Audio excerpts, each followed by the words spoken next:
this year, it's called Ideas That Change Lives, where I host various guests to present, certain ideas in their life that have changed their life, or their episodes where I present ideas from my own life. So it's sort of like a treasure hunt where someone's found all the treasures for you and they're sharing that with you. So that's been a very fun project of mine. Thank God I have 4 children, 2 boys, 2 girls. My son has been with you guys for Shabbos a few times now. He was here 2 weeks ago. Oh, okay. So very nice. Okay. Yes, I'm a big fan. So he was here 2 Shabbos ago, but it's my first time in the building. The last time I spoke to some of you was on Zoom. I guess I'm still speaking to some of you on Zoom, so welcome out there in TV land also. And I'm excited to be back. So I'm assuming the flyer had the title on it, but if not, I'm going to, or the communication, if not, I'm going to just repeat it again, what we're going to be speaking about tonight. The title is Between Pesach and Shavut, What the March Towards Sinai Can Teach Us About Fixing Our Mindset Malfunctions. So, of course, I want to begin tonight by thanking the L'chaim Center, and specifically Eve, who invited me to share some Torah with you tonight. And of course, Julie for on-the-ground arrangements over here and technical support and all of the other pieces of it. And to all of you who came out. It's a very special time to be speaking because we are now during the period of time in the Jewish calendar called the Omer. So this period between Pesach and the upcoming holiday of Shavuot, which is when we celebrate the giving of the Torah, is known, these 49 days, as a very special time for growth, both teaching about growth, learning about growth, and of course, doing the actual growing. So, so tonight I'm excited to speak to you specifically about that. And, hopefully we can have some seeds for growth together. So the first thing I want to mention is the way to view these 49 days between Passover and Shavuot is literally like stepping stones, where we're walking away, just as our ancestors did, from Egypt, which the Hebrew term is Mitzrayim, and everything that represented, and transforming ourselves to being people ready to receive the Torah and all the deeper meanings behind it. Now, what I want to focus on specifically to begin the class is that when we started off on this journey, right, day 1 of the 49 days, we were on the rabbis tell us that we're on a very low level of purity. That's one thing that they say, we're on the 49th level of impurity. Now, again, it's interesting, the 49 and 49, if you think about it.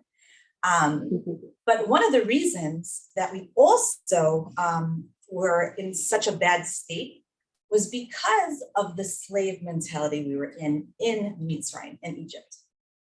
And we know, what I want to really focus on now is we know that in the Hebrew language, all words, or almost all words, can really, really bloom when you look into their deeper meaning via their roots. So the word for Egypt, Mitzrayim, comes from tsar, or meitzar.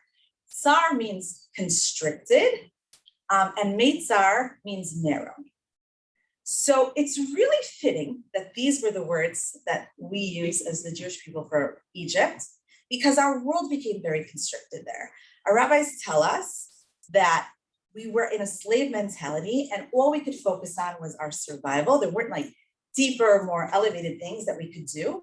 And because of that, we needed to transform ourselves to become a nation. And the Torah was really the antidote to this constriction. It was a tool specifically designed to get us out of that mindset and to broaden our lives, right? When you're a slave, you're thinking just about your immediate survival. And when they came to Har Sinai and became a nation and got the Torah, they were able to now focus on more elevated things. Now, it's often asked by people who are new to the concept that on Mount Sinai, we received, not just the 10 Commandments and some laws, but 613 laws that govern all aspects of our lives, right? A common, very understandable question is, why such minutia? Why does the Torah have to tell us which item of clothing to put on? first when we're getting dressed in the morning, right? Why is there a bracha for everything, even for going to the bathroom, right? It seems a little intrusive, right? It seems like it could be constricting. But even though this is a common question and it's totally normal, I'm going to give you the secret key, a life-changing answer to this. The opposite is true if you have the right perspective, because what the Torah does by having so many mitzvot, so many commandments, is it gives us an opportunity to elevate even the most mundane things at any point in our day. We're given a new choice to refocus on what's important in our world and really pick ourselves up by the proverbial bootstraps whenever we encounter a mitzvah. So you just yelled at your kids, right? Well, now you're eating an apple. Now you have a chance to make a blessing, right? To refocus, refocus on holiness. Okay, you having some road rage and you gave someone the finger. Okay, well, now you're home and you just used the bathroom and now you're going to say a bracha. You're going to elevate it. Like all day long, we have these mitzvahs and they're everywhere. Therefore, what do we have as an answer? The secret key to the question, they're not archaic rules. They're actually portals to holiness. Mm-hmm. They're entry points into the deeper level of our world beyond what we just see with our eyes. And hold on to that thought for a moment. I heard from my brother, who is a Torah scholar in Israel. He's called what's called a Rosh Kollel. It means he's like the head scholar of a group of men that learn there. He told me that the Torah can actually be divided up using different parsing of the letters into all kinds of different meanings and words. So not just like the deeper commentaries on the text, but the Torah text itself. Now, obviously, we ourselves don't know how to do this properly, right? But this deeper meaning shows us that there are hidden pieces to the Torah that we don't see in our regular reading. In other words, we see the world through a mask. But as the Jews stood on Mount Sinai, Hashem lifted the mask, and part of the Sinai experience was that the Jews were actually able to see how everything, all of these 613 commandments, didn't necessarily seem so unified, but they all related back to our personal relationship with Hashem. And as they stood there, right, and they transformed themselves after that 49-day journey and they put in the work, something very interesting happens. One detail in the giving of the Torah on Mount Sinai, that's right there in the text, is that they were able to go beyond their five senses and experience. The Torah says that they the Jewish people saw the mountain on fire, the lightning, so all of those right are things you see, and they saw the voices and the sounds. So what does that mean, right? You hear me talking right now. I'm talking and you're hearing it with your ears, but you're not seeing it. You might see my mouth moving, but we don't see sounds, we hear them.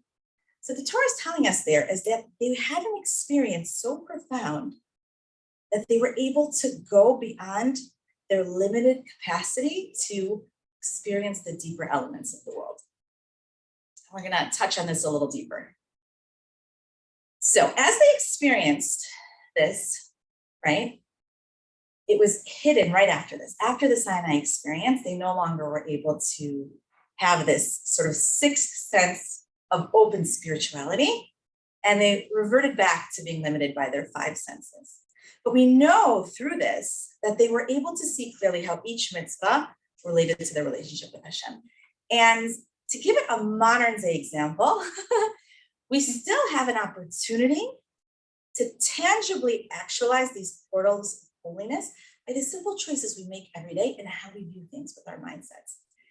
There's a story about the Chafetz Chaim, who was one of the greatest rabbis of the past 150 years or so. And through this story, we see how a practical example of through the mitzvah of emulating God, right? How he was able to use this with the proper mindset through this mitzvah. So we have this mitzvah to emulate God, and this manifests as we're told there's 13 special attributes that God had, or God has. And whenever we act in our own lives using those same attributes, we fulfill this mitzvah of emulating God. So an example is when we're merciful, God's merciful as one of the 13. So when we're merciful, we are emulating God. So in this story, he shows it through a different one. So it's said that the Chavetz Chaim lives and like end of the 1800s, beginning of the 1900s. He went to a pharmacy or whatever pharmacy was back then, and he was getting medicine. And he said to the pharmacist, I'm so envious of your job. You have such an amazing job. All day long, you're emulating God. And the pharmacist said, I'm sorry, but I don't know what you're talking about. I'm here to, do my work, make money, support my family. That's really all I'm doing. And the Chavetz Chaim said to him, it's such a shame that you think that way. Because if you just had a different perspective, all day long would be fulfilling the mitzvah of emulating God. And everything you did all day would automatically be a mitzvah just by changing that mindset. He understood that there was the regular plane of existence that we could choose to tap into, or the spiritual aspect that we could tap into if we just change our mindset and focus. Which brings me to a wondrous point. Do you ever wonder why the Hebrew word for life? Who knows the Hebrew word for life? Great. Okay. We're here in the L'chaim Center, so Chaim, right? That word, who can tell me, is that a singular word or a plural word? Hebrew grammar? Plural, I think, right? A plural word, exactly. So in English, we have life and we have lives. So we have a singular form and we have a plural form. But in Hebrew, there's only the plural form. And the reason for this is because every minute we're actually building two lives. Our lives down here and our lives in the next world. Our lives in the physical world, limited by our five senses, and our lives in the spiritual world. So in other words, talk about broadening, ready? Everything we do has meaning, even if we don't feel it here, even if we don't sense it here with our senses, because it's building something elsewhere where the results are happening, even if we don't see them with our limited capacity yet. It's making inroads in a place where our five senses don't limit us. Now, I want to rewind back the constricting, the Meitzar that we started with. Back to the place on day one of the 49-day journey that the Bnei Israel found themselves in before they were worthy of receiving the Torah. Now, I want to bring the idea home, connecting it to our modern lives. Because even though we're not in a desert, running away, from an evil slave master, the idea of liberating ourselves from constriction, this Meitzah of Mitzrayim, is still such an important lesson to fix our mindset malfunctions. Just from the title, the title of the class, and is actually a term that I specifically made for my book, in my book. Let's see if I can quickly find the page. They're all over the book. So I made these flags. Yeah. This page has two of them, these mindset malfunction flags. Sorry. Yeah, absolutely. I made these flags to alert us to across all categories and chapters, the different parts of our lives where certain mindsets are not serving us well. Certain mindsets are being maladaptive. And as a humorous aside, my husband took a picture of this flag. He's a lawyer. And sometimes when he thinks I'm stuck in a mindset malfunction, he'll text me the picture. So just some proof that what you say in Zoom can and won't be used against you. So be careful, people. So I want to tell you an amazing story that illustrates the pain that constriction can cause in our own lives. So author Anne Lamott, have any of you read Anne Lamott? She's a fabulous writer. She tells this story about when she had throat surgery in her adulthood. And she says the pain was so horrific in her throat surgery that even after her pill bottle of intense painkillers wore out, she still didn't feel it was change. And no problem, so she called the nurse to get a new prescription. And the nurse listened to her, complained about her terrible pain, and she said, I'm so sorry, but I'm not gonna write you a new prescription. What you don't need is more pain medicine. What you need is some chewing gum.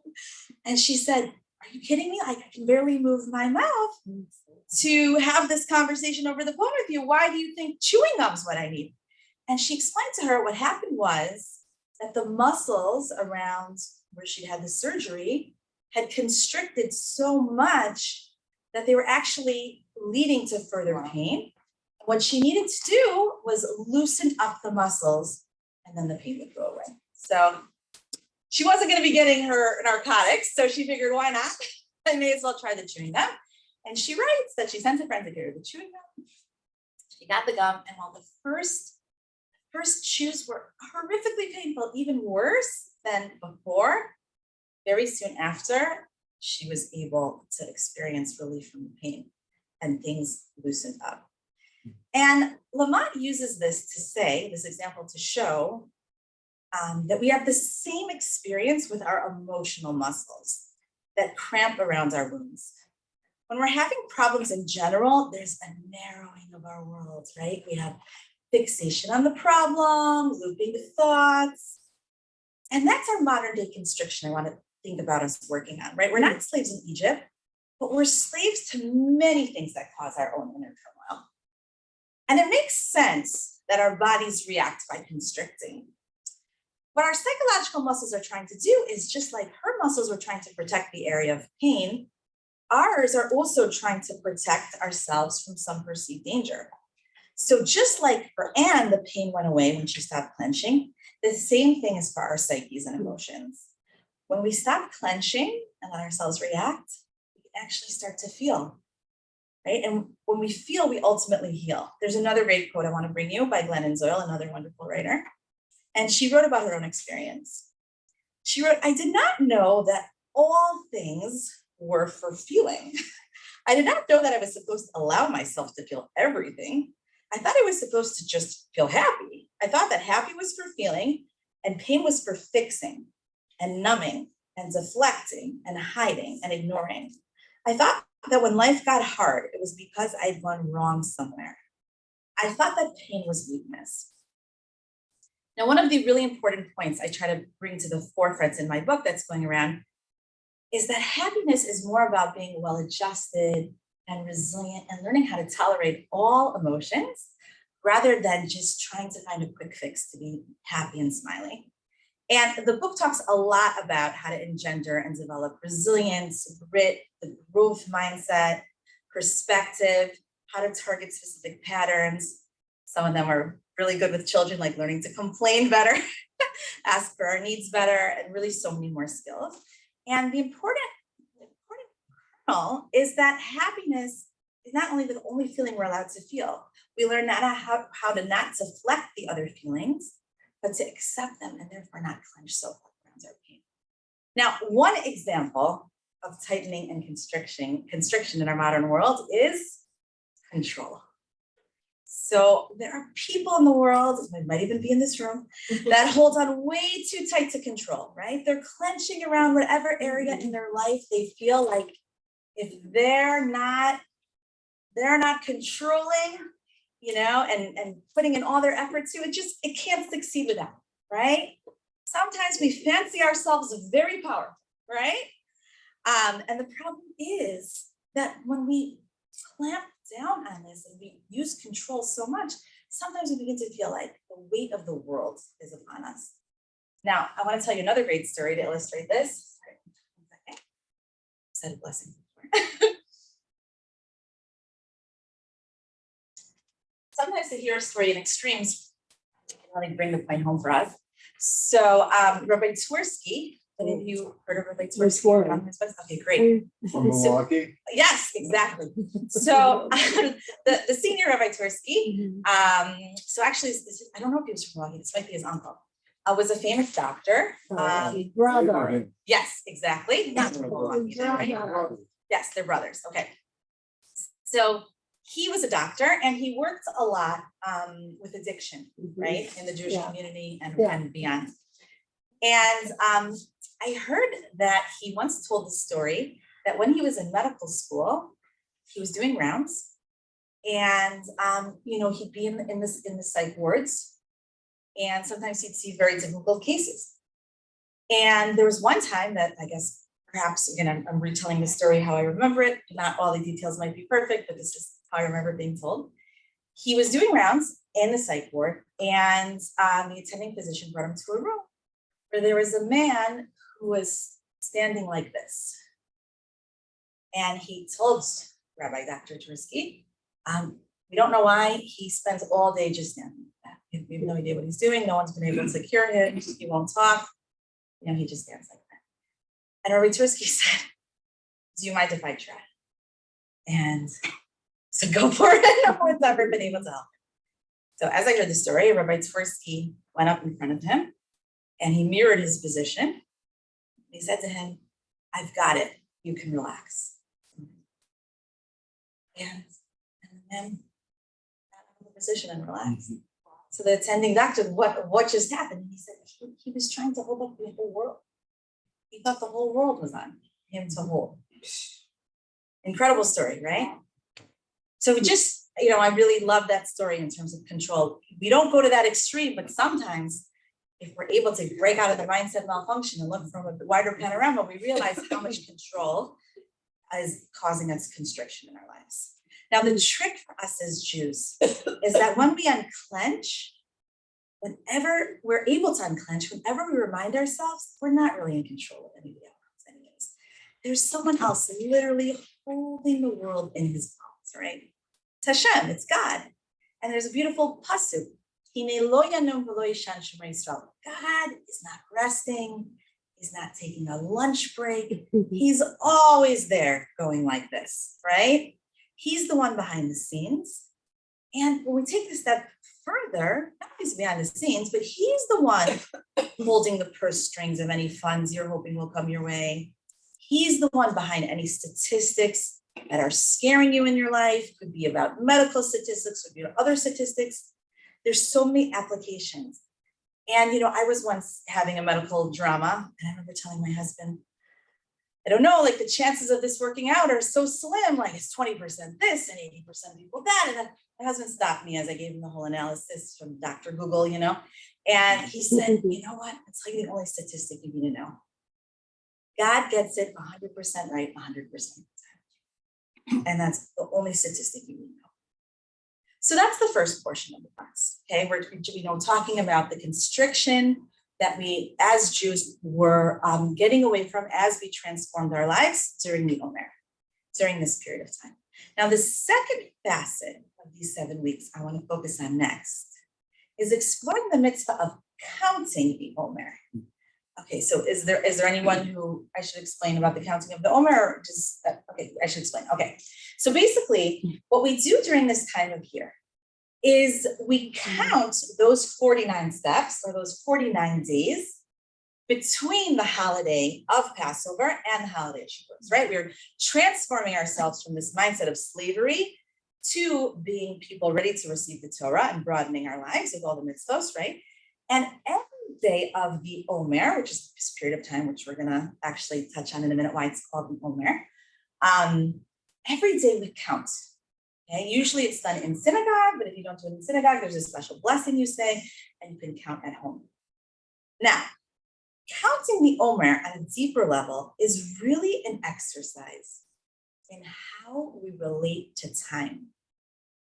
Because one of the most fascinating parts of the mitzvah is that our tradition is that we don't just count with days.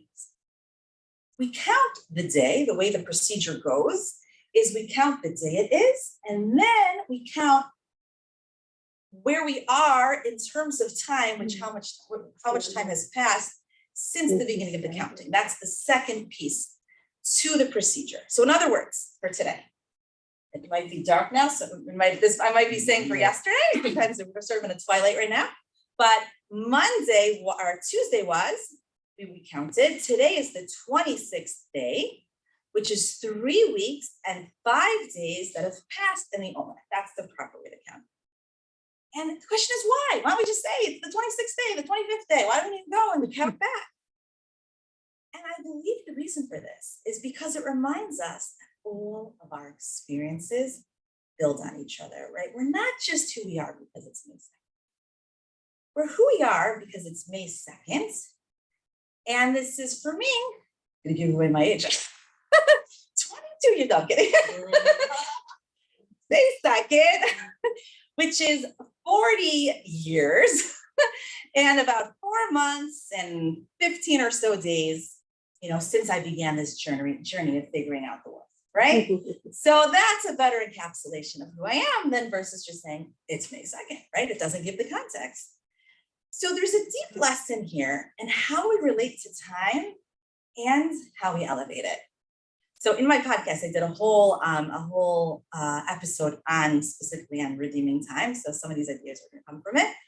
And for those of you who want to listen to more, I will happily give you the information about the podcast after. So I love the thought that time is the great equalizer, right? God gives it to each of us in equal terms, right? As we stand in shul or in synagogue or in a class like this, we all have our own worries, our own experiences, our particular family dynamics, our thoughts about what happened today, all in our own worlds. And yet, in synagogue, right, in the Maariv prayer, we take a minute to count the Omer together, and we realize that time and its passage is the same for every single human being around us. No matter how great or lowly we think we are, there are still 24 hours in a day. We can't pay for more hours, more years, even more awakeness. We can try to buy a lot of coffee, but right, it doesn't really work. And on a spiritual plane, in the words of Rabbi Jonathan Sachs, who incredible human being, who unfortunately passed away a couple of years ago, the chief rabbi of England, he writes that whoever we are, the single factor on what all else depends is how we spend our time. So how do we use our time, right? Can we reflect on some ways we can redeem our schedule of how we use our time? This is a great practical thought for during the Omer. For example, we can think about redeeming our to-do list, right? We all have our to-do list, and please raise your hand if you've ever finished your to-do list for the day. If you have, we should talk after, and I want some tips, right? It's just something that doesn't usually happen, right? So I realized on my own to-do list, I may as well put in on it things that I want to be doing, not just the things I have to be doing, right? So, put a good deed for the day. I want to call, this uncle I know is lonely, or I want to do this, something small so that I feel like I'm redeeming my to-do list. I'm redeeming time. It's not just what I have to do, it's what I want to.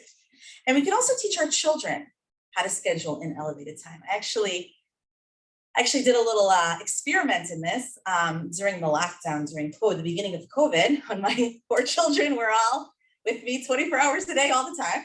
And they had very little schooling at that point, when everything first shut down and, Zoom, some of us hadn't even heard of Zoom yet, which is crazy to think about now.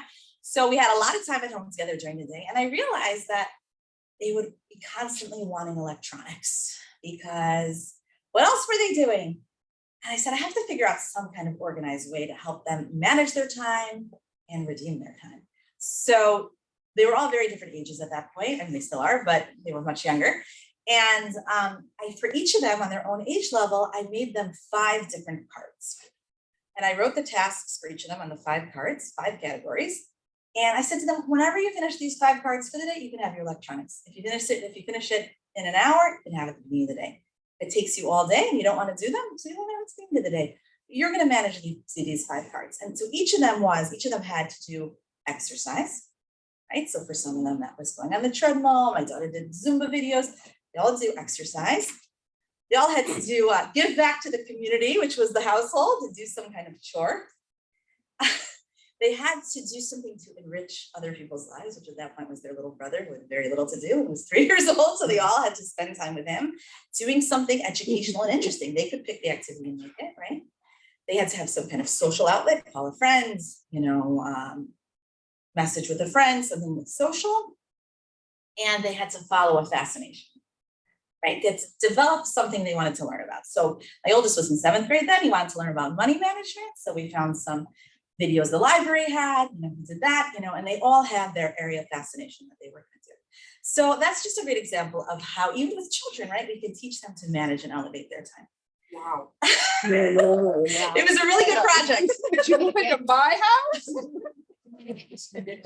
Yeah, every single day. During the lockdown. Yeah. I just want to know how early. Oh, how early on? It was probably, I don't remember. It took a couple weeks till I got there because I think, it was kind of just like, I kept hoping Each school would day have was more the same? content. Each day was the same 5, or did you make? It was the same 5. Those were the 5 cards. They could do different things every day. Like one day Right. they could do the Zumba video. The next day they could go ride their bike. The next day, same, they could call a different friend every day. They could do different activity with their brother, but they had to turn in the cards as they did it. So I knew they, and then when they were in, they got their computer. Yeah. I should really still do it now after school. I really should have stopped after the lockdown. But anyways, a great example. Okay, another layer to Sfiras HaOmer, the counting of the Omer, is that the reason we call it Omer, right? Which I told you we'd get to, and now we are. Is the mitzvah itself is a remembrance for the manna that came in the desert. The famous bread from heaven, right? The perfectly formulated food. They say no one had stomach issues, no one even, it didn't even produce any waste product. It was a perfectly formulated food. And this counting of the Omer, this mitzvah is in relation to it. We're told it was actually called the bread of freedom, in contradistinction to the bread of affliction, which of course we know is the matzahs that we ate lots of on Passover. So the miracle about the manna that fell, and the Torah says this repeatedly, was that whether they gathered a lot or little, they brought their wheelbarrow or they brought, a bucket, what happened was there was a miracle, and then each of them, by the end of the day, when there was time to eat, only had one measure, of the manna, a measure, which was the Omer. An Omer is a measurement, and that's the amount they each had. So, does it remind you of anything that we just talked about? So to me, it sounds very similar to the great equalizer we just talked about, that no matter how we spin our wheels, all experience the same 24 hours in a day, right? The same passing of time. And no matter how much time the Jews in the desert spun their wheels, scooping up manna and bringing it back to their house and collecting and trying to get more than others and all of this, at the end of the day, they all had the same amount. And on Friday, something extra interesting happened. 2 measures of an Omer fell, and they had that for Friday and for the Sabbath. They weren't supposed to collect on the Sabbath, they were supposed to rest. And if people went against this and they collected too much, or it would just rot, and they'd only have the same amount as before. And do you guys know how we have on the Sabbath 2 loaves of bread? So that's directly related to this, how we collected 2 Omers in the desert, and so we have 2 loaves of bread. And if you think about it, it makes a lot of sense, because we remember that no matter whether we work on the Sabbath or not, who's the one that's providing our sustenance? It's God. So ultimately, we're going to make the same amount of money, rather we're using that day in an elevated way for spirituality, or as a mundane day like the rest of the week, just like the people in the midbar, in the desert. And we can thereby glean another very important lesson on a common mindset malfunction from this mitzvah of counting the Omer and its relation to the manna. Often we think we need to grab as much as we can for ourselves, right? We have to impose our will on the world and do everything we can to make sure we have as much as possible. But the manna taught us this wasn't actually true. Our chain of priority was what was important. Time management in the service of God was the essence, and therefore, no matter how much time we put in or what we forewent in the process to do so, had to do with our own security, right? Each person ended up with exactly what God wanted it to have. We're actually told this on the holiday of Rosh Hashanah. We're told that however much money we're going to make from the world, that year in the world is already determined then. So, you lose $100 on the street, and then your stock market account goes up $100, right? You forget your coupon at home for your $5 off something, and then whatever, $5 comes in another way. So we realize through this that of course we have to put in our effort, but we have to put in our effort within the boundaries that God wants us to, right? So if God doesn't want us to work on the Sabbath, we'll still end up with the same amount of money, ultimately, if we don't. And this reminds me of a beautiful verse in Tehillim, in Psalms. The verse says, teach us to number our days that we may have a heart of wisdom. And Rabbi Sachs, that we mentioned before, says on this verse that time management is a spiritual exercise. And by how we use it, shows a lot about our connection to God. Now, the last piece I want to talk to you about has to do with this time of year and our march towards Mount Sinai, right? And this has to do with one of I translate minhag. Customs, sorry, one of the customs in this portion of the year. So one of the customs is that we don't listen to music. Okay, now we're not going to go into the why. I'm sure some of you probably know why.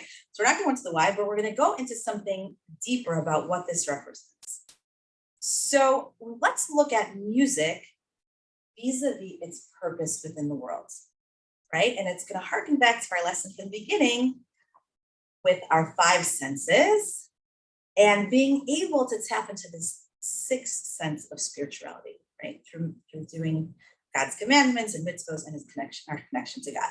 So we're going to explore music for a minute, what it is and why it's such a loss during these 49 days to not be able to listen to music, which is the custom right now. So to first understand why it's a loss, we're going to look at what it was meant to be in creation. So music is a very mysterious, lovely creation. The Vilna Gaon, who's also one of the great rabbis of the past few hundred years, he praised music very, very highly. He used to say that most explanations of the Torah, secrets to the special songs that the Levites would sing in the temple, and secrets to the Zohar, right, which is Kabbalah, cannot be comprehended without music. He said that that a person who knew how to do this could revive the dead with the secrets of music. And he said these are concealed in the Torah. And he also said, I found this fascinating, I never heard this but from him, that when the Jews went to Mount Sinai, not only did they get the Torah and the 613 commandments that we were speaking of that, but they also got the rhythms of music and the notes of music. And he says that all songs and hybrids that have come after that, everything's a hybrid of those original components of music that the Jews got on Mount Sinai. Okay, so in other words, part of what the Jewish people got was this access to the elements of music.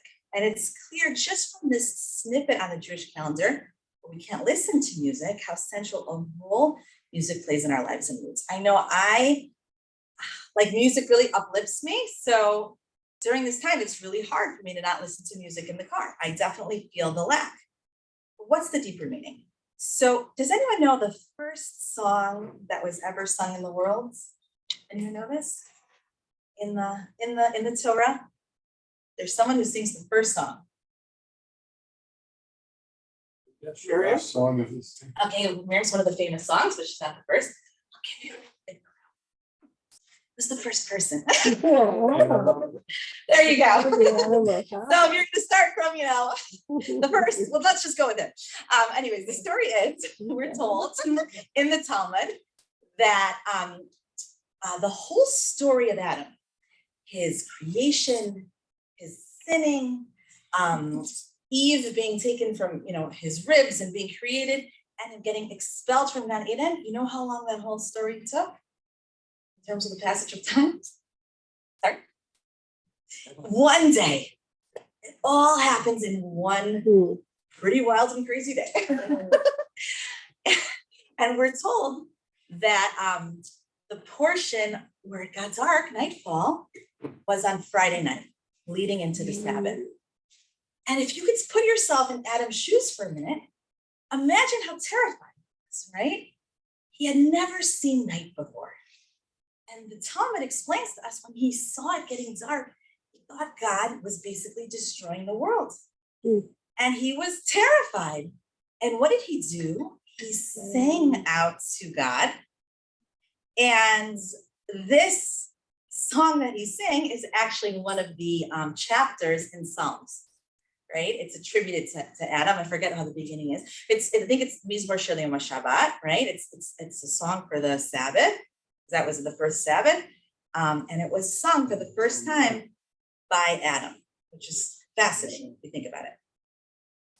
Now, after that, when they were banished from Gan Eden, Rabbi Shimshon Raphael Hirsch, who's also a fabulous commentator on so many different parts of the Torah and Tanakh and much more, he explains that music awakens something in the soul that was lost when we lost that connection to God in Gan Eden. So once we were kicked out of Gan Eden, music awakens this aspect of our soul that harkens back to that.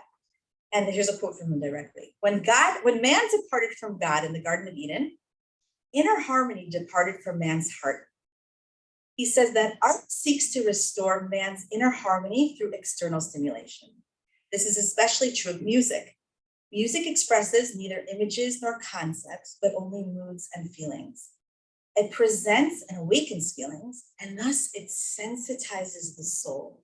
Like all fine art, music is a preliminary stage in the education of mankind towards goodness and truth. Now back to Rabbi Sachs, because I love him. Rabbi Jonathan Sachs echoed this incredible idea by Rav Hirsch in more modern times when he wrote, "There's an interconnection between music and the spirit. When language aspires to the transcendent and the soul longs to break free of the gravitational pull of the earth, it modulates into song. Music," said Arnold Bennett, "is a language which the soul alone understands, but which the soul can never translate. It is, in Richter's words, the poetry of the air. Tolstoy called it the shorthand of emotion. Words are the language of the mind. Music is the language of the soul." That's from Rabbi Sachs. I'll bring you one more source about music.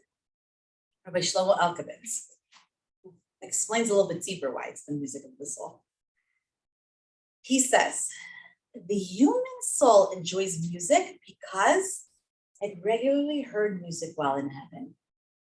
Okay? The angels were constantly singing, and the soul became connected and used to music. And he explains the following. For example, many infants cannot sleep unless they hear a lullaby. And why are they soothed by music? So he explains, having left heaven only recently, right? There are new souls to the earth. The souls of infants still need sweet music and cannot find rest with that. Very interesting, right? And so we see from all this that music reminds us of all the intangibles in our lives that have meaning. It reminds us that there are things stimulating our souls that we can't see, right? There's this sixth sense, right? We're so limited by our five senses that we sometimes have trouble realizing there's this sixth sense of spirituality. Again, remember, we talked about the beginning on Mount Sinai, the Jews were able to suddenly see words. So I'm sure that also means they were able to see the deeper meaning of music. The truth of the world was revealed to them in a way that they understood the place of everything in the world. So too, we often have a mindset malfunction of only thinking about what's directly in front of us, right? The tangible things need our attention.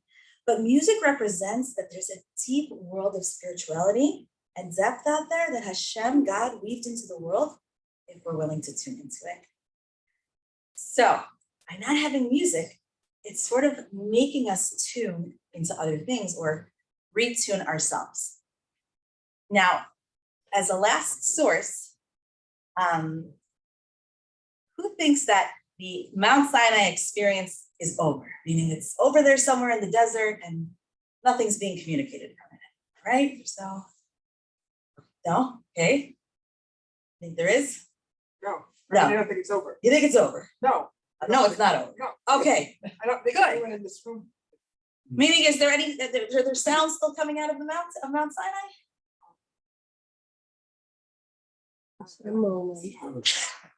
What, sorry? I think there's sounds, we're maybe not hearing them, but Perfect. Okay, so there's a direct Mishnah in Perkel Avot, Ethics of the Fathers, that says every day there is a heavenly voice that emanates from Mount Sinai. God is broadcasting to us every single day, right? It's us who either tunes into it or doesn't. It's like the grandest podcast out there, right? We can choose to tune in or not tune in. So my concluding advice and thoughts on our wonderful evening here tonight. It's a tremendous opportunity to use these 49 great days for growth. And as you do it, as you move from constriction to freedom, right? The freedom that we experience on Mount Sinai. Don't let your challenges break you, right? Or your feelings that surface, don't let them break you. Instead, let them break you open, right? Grow from the things that are bothering you. Like how the Nitzim, another great rabbi, he says, there's a beautiful piece he has on why in Parshas, in the Parsha of Vahazinu, talks about different terms for rain. And he explains, well, this is the rain that's the hardest, the kind of rain you see that's like pummeling the ground. This is more like a mist. And he says the rain that helps the plants grow the most is the hardest rains, the ones that are really beating down on the ground. And we have to see that with our challenges too. Take whatever you're dealing with and let yourself unclench. Make conscious choices to redeem your time and sensitize yourself to tune into the intangibles around you, right? The deep music that's really in our lives. So thank you so much. Thank you.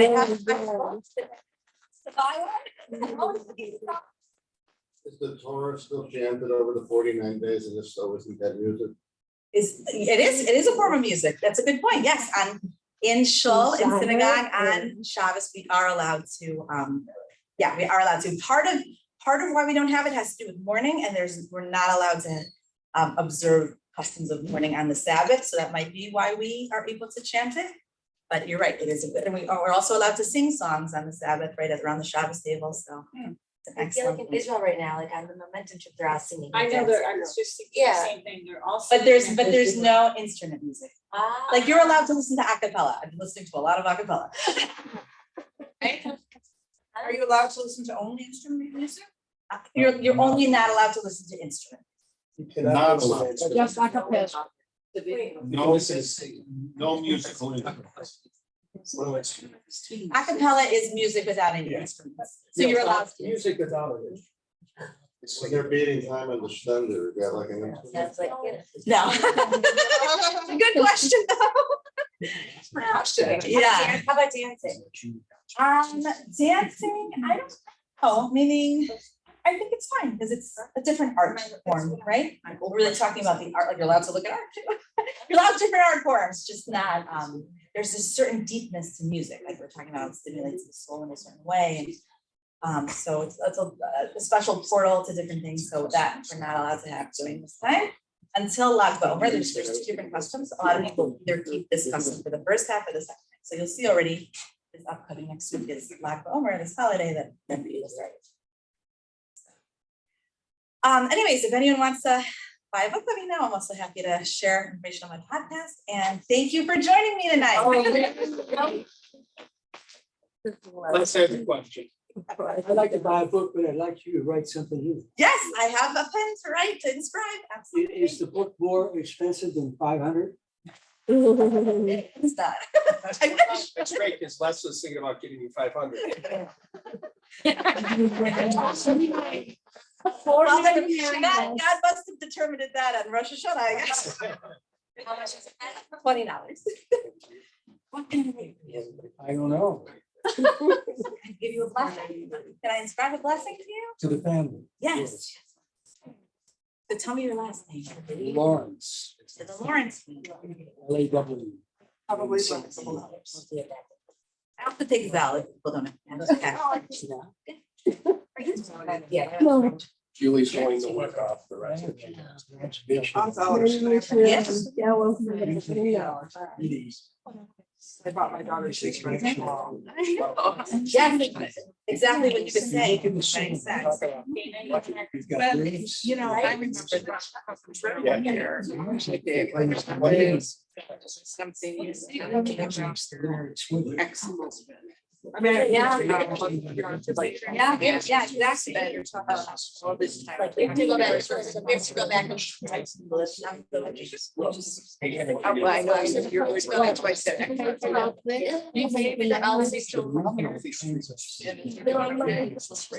Yeah, no. We're